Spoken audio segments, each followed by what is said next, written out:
Alors, qu'est-ce qui me passionne? Eh bien, je m'oriente vers Tropole, tu vois, hein. J'ai un t-shirt triangle, en kabbalistique, c'est la divinité, le triangle, c'est la religion.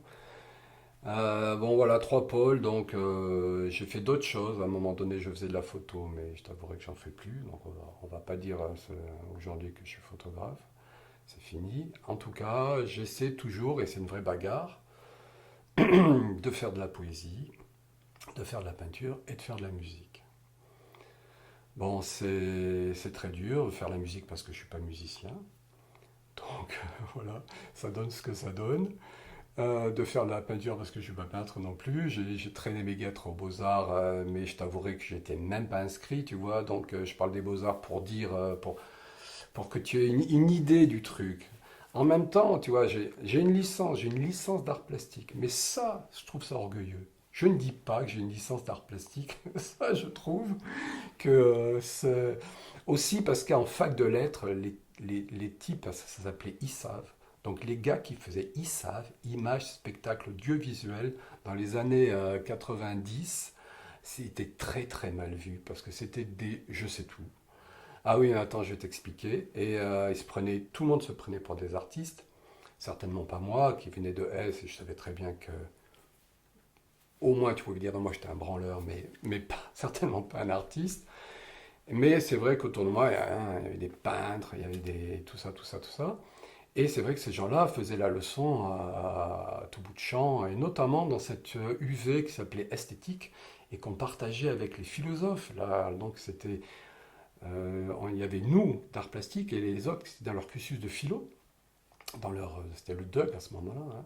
Leur DUG de philo, ils faisaient esthétique avec nous, et il y avait des gars de ISAF qui prenaient la parole et qui partaient dans des envolées lyriques, mais c'était le grand n'importe quoi. Bon, c'est terrible, voilà. Donc, j'ai enregistré ce truc-là, j'ai du mal à dire que j'ai une licence d'art plastique. C'est trop m'as-tu vu, donc je parle des beaux-arts, voilà. Mais bon, voilà, j'ai traîné, j'ai pas appris grand-chose, voilà. Donc je suis pas peintre non plus, mais je fais de la peinture. Et la poésie, alors finalement, la poésie, oui. Alors là, pour la peine, j'avais 8 ans et j'écris une poésie. Pour personne, comme ça, tout seul, je me rappelle très très bien de cette soirée-là, dans cet appartement là où j'ai grandi jusqu'à mes 14 ans, où finalement mes parents fassent construire une maison. Là, j'ai l'idée d'un petit dialogue avec un ange, hein. C'était bien avant les ailes du désir. Je ne sais pas si tu vois mon t-shirt, mais voilà, je l'ai mis en référence aux ailes du désir. Donc c'est bien avant les ailes du désir. Et j'ai l'idée d'une discussion avec un ange. Et là, ah tiens, je vais en faire une poésie. Pourquoi? Incroyable, je ne sais pas. Les poésies à l'école m'ont toujours souvent ennuyé. Il n'y a pas de livre de poésie à la maison, mais là, j'ai envie d'en faire une poésie. Et puis, après ça, une deuxième, et puis une troisième, et puis une quatrième. Alors, sans grand talent, hein, c'est des bourrimés. Restons calmes sur la poésie que j'écrivais à ce moment-là. Mais même jusqu'à très tard, tu vois, j'ai peu d'estime sur la poésie que j'ai écrit jusqu'à présent. Peut-être, je te dirais oui. Peut-être le dernier recueil, un tout petit peu. La porte s'est entr'ouverte un tout petit peu, mais elle s'est vite refermée, tu vois. Depuis, depuis ce dernier recueil, je me suis dit. Et puis là, en ce moment, où je me dis, ben, ça fait 5 ans, bouge-toi, un recueil tous les 5 ans, quand même, tu pourrais y arriver. Ben, c'est le trou noir, non, non.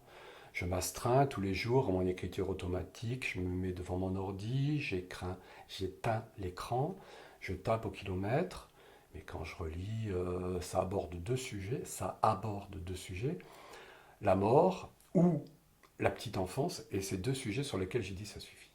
Non, maintenant stop, tu passes à autre chose, il y en a marre de ça.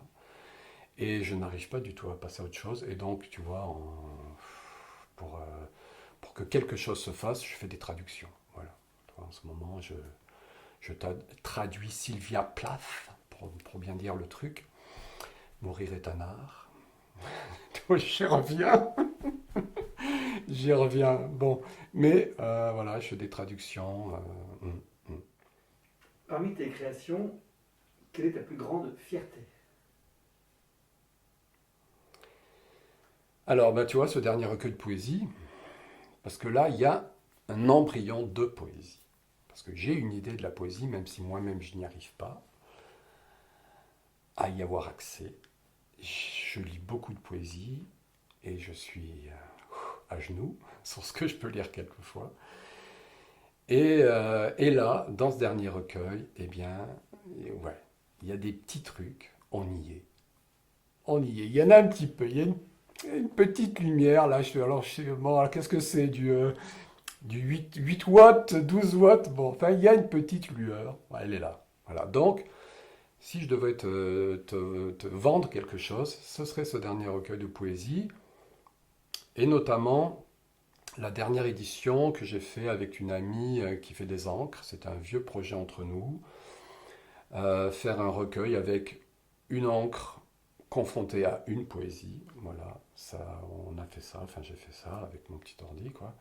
Voilà, et ce petit truc-là qui est aussi beau à voir qu'à lire. Voilà, ça j'en suis fier. Voilà. Au niveau poésie, on en est là. En peinture, le dernier truc que j'ai fait, je l'ai fait à quatre mains. C'est une très grande peinture, elle fait 4,50 m de long, 1,20 m de large, et c'est avec mon amie Karine, qui m'a dit je voudrais que tu me fasses une peinture pour ma cage d'escalier parce qu'étonnamment, depuis ces dernières années, je me suis un peu spécialisé dans les cages d'escalier. Donc si tu as une énorme cage d'escalier qui tourne sur elle-même avec un très très long mur de 6-8 mètres des fois, hein, quand il n'y a pas de fenêtre, c'est ce que ça donne. Parce que je travaille avec un rouleau de papier qu'une très gentille maman d'élève m'a donné un jour et que j'ai gardé pour moi. Excusez-moi, mais je l'ai gardé pour moi.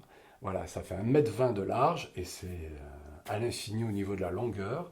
Donc je travaille avec ça. Voilà. Et cette amie Karine, je dis oui, alors avec grand plaisir, mais finalement, je crois que ça serait plus intéressant si on le faisait à quatre mains.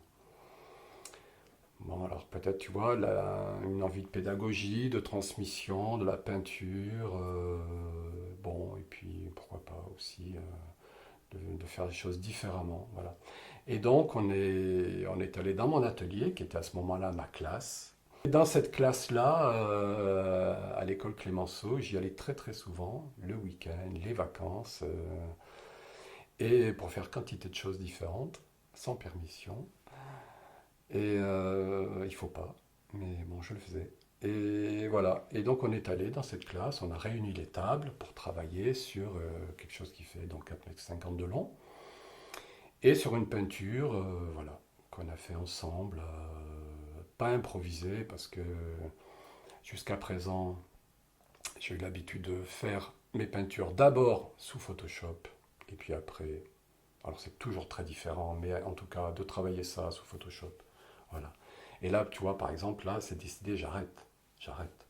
Donc, exactement comme l'écriture automatique, en ce moment, je me mets devant la page blanche, et voilà, et je démarre, et je démarre.